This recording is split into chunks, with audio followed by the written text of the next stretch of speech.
na usiku huenda kulala katika mlima uitwao wa Mizeituni. Kama Yakobo kweli ni mtumishi wa Mungu, kwa nini afanye hiki alikuwa angefanya Yesu? Yesu mchana alikuwa anaenda kufundisha watu, na usiku alikuwa anaenda hekaluni. Ilikuwa ni kila siku lazima aende akakutane na watu wa Mungu kule, awafundishe, awaelekeze. Yakobo yuko wapi? Na mnaenda kutafuta njia za kuwafisha wenye haki wasionekane wenye haki. Mbarikiwa ametenda jambo gani ambalo ni baya, ambalo unamthibitishia kwa maandiko haya hapa? Wewe hujaenda sawa sawa na Yesu. Dhambi hizi ambazo Yesu alikataza, usizini, usiue, usiibe, umpende Bwana Mungu wako. Wewe taja ya kwamba wewe mbarikiwa umpendi Bwana Mungu wako kwa nguvu zako zote, kwa moyo niaje safi, no nini man. Hizo sisi hatuna. Hayo mambo sisi hatuna. Hivyo hatuwezi tukashiriki. Haleluya. Watu wa Mungu uliye mahali popote ulimwenguni, ambaye Kristo Yesu amekupa neema wakati huu kuweza kusikiliza sauti hii. Sasa huu wakati dakika chache sana nataka nimjibu huyu mchungaji. Sijui ni mchungaji, sijui ni kijana wa wapi, ambaye anaitwa Beneza Emmanuel. Okay. Nataka nimjibu huyu kijana.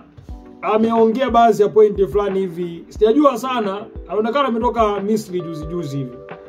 Ana muonekano fulani hivi akipendekose, mara ndevu hajanyoa. Sijajua sana kama Roho wa Bwana yeye amshuhudia kwamba hivi ni vitu vibaya navyo, kwa sababu Biblia imekataza uchafu wa mwili na wa roho pia.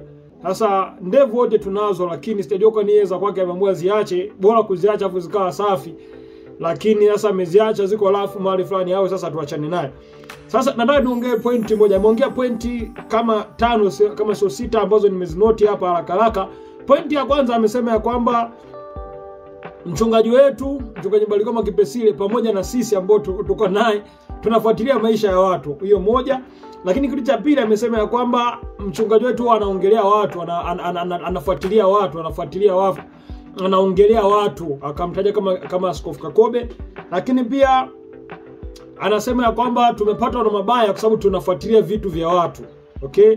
Nafafanua pia. Lakini pointi nyingine anasema ya kwamba kwa nini wale mama mchungaji alivyokuwa anajitetea kuhusiana na nywele, anasema kwamba ni dhambi na tutaenda mbinguni. Lakini jambo la mwisho alikuwa na kazi ya mwishoni, anasema kwa nini na sisi tusiungane, tushirikiane kwa pamoja kama walivyoona wa uovu wanavyoshirikiana nao. Sasa anaanza na pointi ya kwanza. Anasema sisi tunafuatilia mambo ya watu. Kama sisi tunafuatilia mambo ya watu, yeye kaoneje klipu zetu ya kwamba sisi huwa tunafuatilia mambo ya watu? Kama yeye hafuatilii mambo ya watu, yeye amejuaje taifa za Mbarikiwa Kipesile kama alifiwa na mtoto? Kama yanafuatilia mambo ya watu, ameoneje ya kwamba mama Mbarikiwa Kipesile na mchungaji Obedi Katunzi na mtumishi wa Mungu Albert Mlelwa ya kwamba walikuwa wanabishana? Aliwaoneje? Na yeye bila shaka anafuatilia mambo ya watu. Lakini pia Biblia imetuagiza ya kwamba nanyi, katika kitabu cha Petro anaongea kwamba nanyi muwe tayari kumjibu kila mtu atakapouliza kwa habari ya tumaini mlilonalo. Sasa akati anaendelea kusoma akameongea kwa amesoma kitabu fulani hivi. Kitabu sijajua sana anafundishwa na nani, kalelewa na nani, akasoma kitabu cha hiki hapo. Ngoja nikusomee kitabu alichokisoma hapa, lakini na mimi ndakitafsiri ni kuonyeshe tafakari ambayo ilikuwa imelengwa ya kwamba itokee. Kitabu cha Wathesalonike wa pili sura ya 3 na ule mstari wa 6 hadi wa 11. Wathesalonike wa pili sura ya 3 naanzia mstari wa 6. Ndasoma haraka sana. Ndugu, tuwaagiza katika jina la Bwana Yesu Kristo, jitengeni nafsi zenu na kila ndugu aendaye bila utaratibu, wala si kwa kufuata mapokeo mliopokea kwetu.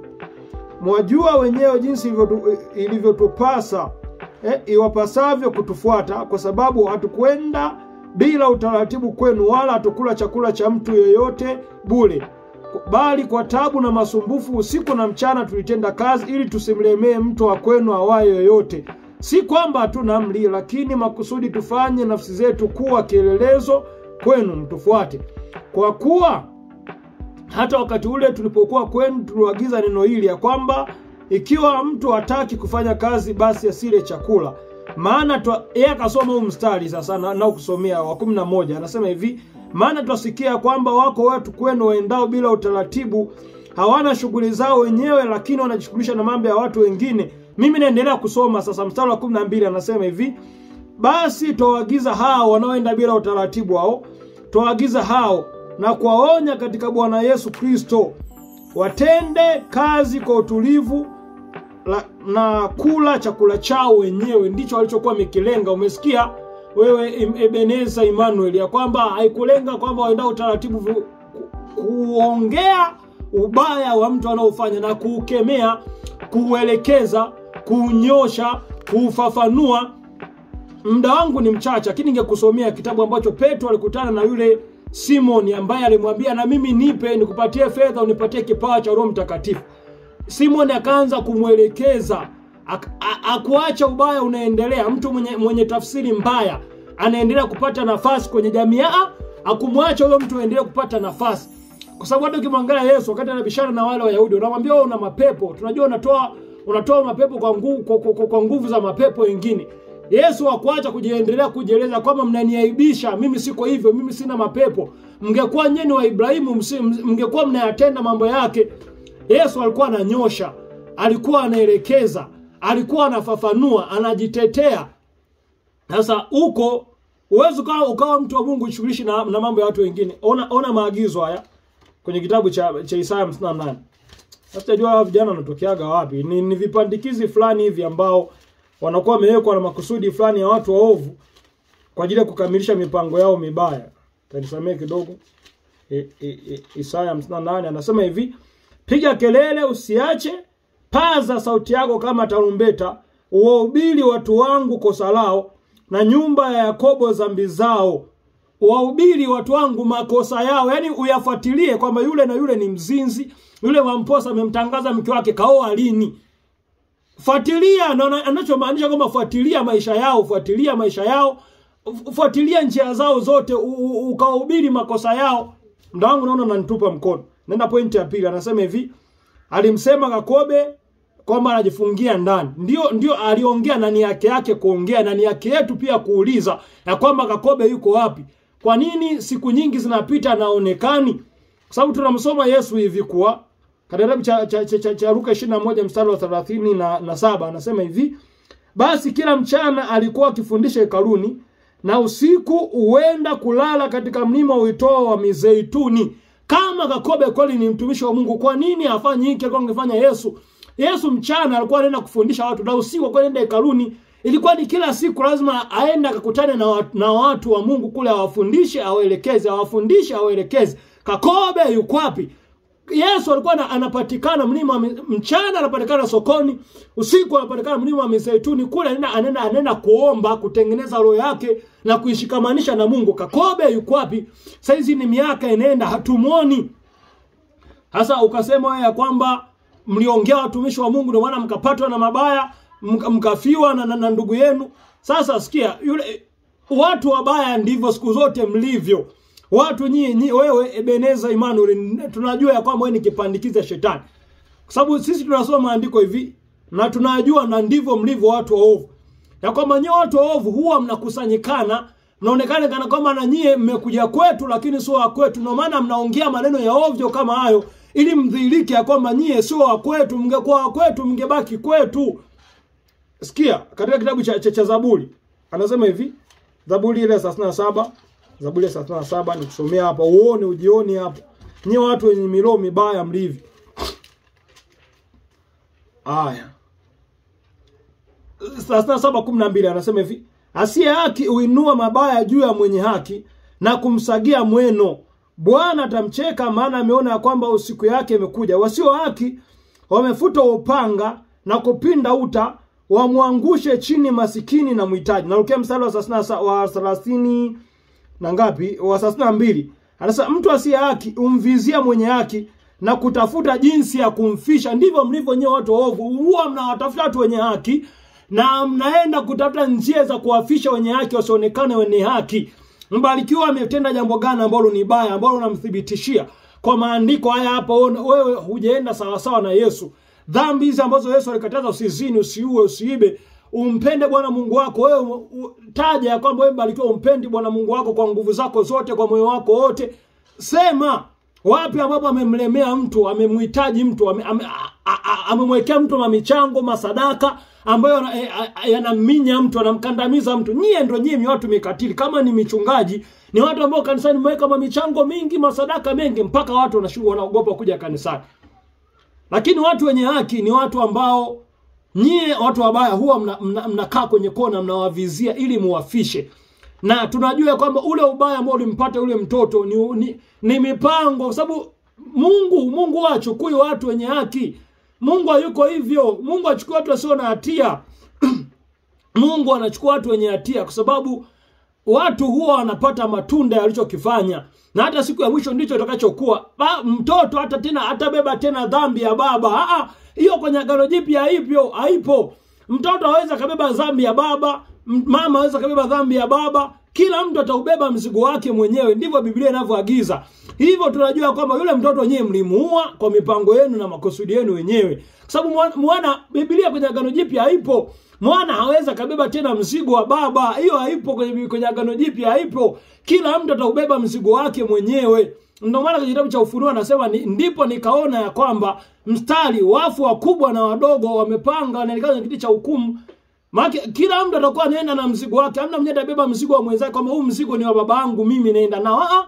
Yesu alipokufa pale kapazele hekalu likafa, ukawa ni uwanja mpana ambapo kila mtu anauelekea msalaba kwa sura yake mwenyewe. Hivyo dhambi ya baba, hata kama babake angekuwa ametenda uovu, yule mtoto asingekuwa na hatia ya kufa kwa Mungu. Amekufa kwa sababu ya mipango yenyewe wanadamu waovu. Amekufa kwa sababu ya njama za kwenu nyinyi waovu. Pointi nyingine anasema ya kwamba wanawake wenu hawafuniki nywele. Hawafuniki nywele. Tusome.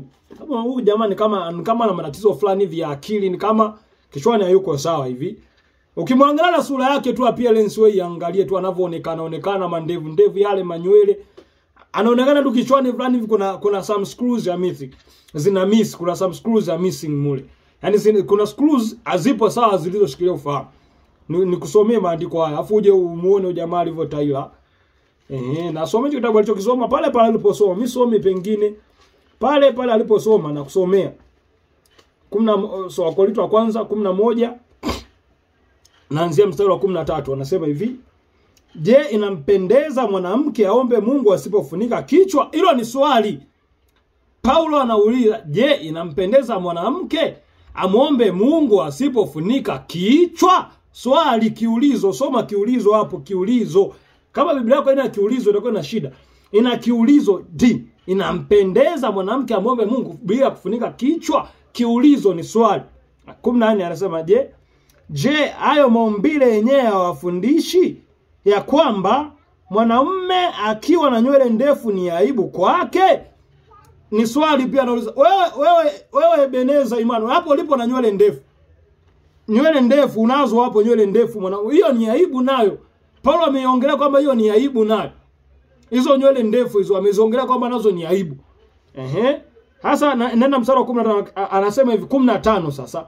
15 haina kiulizo. 15 ina majibu. Au ya juu ya mwanamke kutofunika kichwa na mwanaume kuwa na nywele ndefu, hayo ni maswali. Utasoma kwenye Biblia yako mwenyewe. Mstari wa 15 anasema hivi, sasa hapo hapana kiulizo. Ni majibu sasa anakuja kuyatoa. Anasema lakini mwanamke akiwa na nywele ndefu ni fahari kwake, kwa sababu amepewa zile nywele ndefu ili ziwe badala ya mavazi.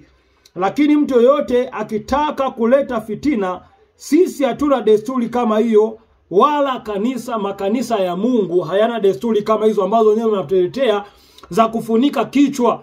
Makanisa ya Mungu hazina desturi hizo mnazotaka kutuletea nyie. Hizo desturi sio za kwetu. Hizo desturi sio za upande wetu sisi. Kwa sababu sisi tunajua ya kwamba mwanamke na Mungu aliumba nywele. Kwa nini sasa aliziumba kama hataki kuziona muda wa ibada? Tuambie. Kama Mungu hataki kuziona nywele muda wa ibada, kwa nini aliziumba? Tupe jibu sasa, kwa nini aliziumba? Sababu sisi tunajua jambo moja kwamba Mungu aliumba kila kitu kwa ajili ya utukufu wake mwenyewe. Hivyo kila wakati anapoona kitu chochote, huyo yeye anakiona kile kwa ajili ya utukufu wake mwenyewe. Ni kwa ajili ya nini? Kwa ajili ya utukufu wake mwenyewe. Sasa kwa nini sasa kama angekuwa hataki kuziona, kwa nini aliziumba na kwa nini pale Edeni pale hakutoa maagizo kwamba hizi nywele ziwe zinafunikwa? Kwa nini kwenye Agano la Kale hakuambia kwamba hizi nywele mimi sitakagi nizione muda wa ibada, mwe mnazifunika? Kwa nini hakuambia vitu kama hivi? Kwa nini hakuambia? Na kwa nini Yesu mwenyewe alipokuja, kwa nini hakuwa anasisitiza sana kwa habari ya hayo mambo? Sasa makanisa ya Mungu, Paulo anaandika kwamba sisi makanisa ya Mungu, mtu wa Mungu Ebeneza Emmanuel, kaa chini ujitafakari. Usiwe unaongea kitu chochote kwa ajili ya kutafutia umaarufu. Kaa chini ujitafakari, usiongee kitu chochote kwa ajili ya kujipatia umaarufu, uonekane unakosoa tu. Pointi zako ni pointless, hamna kitu chochote cha maana katika hivyo vyote ulivyoviongea. Lakini kuna pointi fulani, kuna pointi fulani hivi ya kijinga ambayo uliongea mwishoni ya kwamba kwa nini tushikamani na watu? Kwa nini tushirikiane sisi wote kama moja? Waovu na waovu hatuwezi kushirikiana. Waovu, yaani sisi tushirikiane na waovu, watu wenye makusudi mabaya kama nyie, watu wenye milomo mibaya kama nyie, watu wenye mawazo mabaya kama nyie, na sisi tushirikiane. Hiyo hatutaki. Sisi tushirikiane kwenye mambo ya haki. Mamichango mlionayo sisi hatuna, hatuwezi tukashirikiana. Namna nyingi za kuishi na maisha yote ni aje safi, no nini man. Hizo sisi hatuna. Hayo mambo sisi hatuna. Hayo mambo hatuna. Hivyo hatuwezi tukashirikiana. Kwa sababu maandiko katika Amosi yanasoma hivi. Nikusomea hapa. Sana kidogo na shida wewe kijana, na shida fulani hivi ambayo inahitaji ukae chini ufundishwe. Amosi 3 sura ya 3 anasema hivi. Je, watu wawili waweza kutembea pamoja wasipopatana? Anauliza, inawezekanaje watu wawili wakaenda njia moja kama hawajapatana? Sisi na mtu yoyote mwenye makusudi mema, mabaya, huyo hatuwezi kuambatana naye. Sisi ni timu jema. Yoyote ambaye ana makusudio mema, sisi wote tunaambatana naye. Unamwona mchungaji wetu majuzi tu hapa, kama mwezi mmoja, wiki kadhaa zimepita, kama sio wiki 3 zimepita, alikuwa amekutana na mchungaji Magembe pale, akakutana na mtumishi wa Mungu Pascal Cassian pale. Hiyo inaonyesha ya kwamba sisi hatumkatai yoyote. Sisi tunawakataa watu wenye makusudio mabaya, ndugu yangu, sawa? Sisi tunawakataa watu wenye makusudio mabaya. Mtu yoyote mwenye makusudio mema, sisi hatumkatai. Sisi tunawakataa nyie, na tuweze kushirikiana sisi na CCPT, sio manini. Tuweze kujiunga nao sababu ni maumoja ya watu wenye maroho mabaya. Sisi hatuwezi kuungana nao. Hivyo kila mtu ataenda kwa njia yake, na kila mwisho wa siku kila mtu ataubeba mzigo wake mwenyewe. Yesu aliungana na akina nani? Alikutana pale na makuhani walikuwepo. Aliungana nao. Makuhani wale sio walikuwa ni watu wa Mungu wale.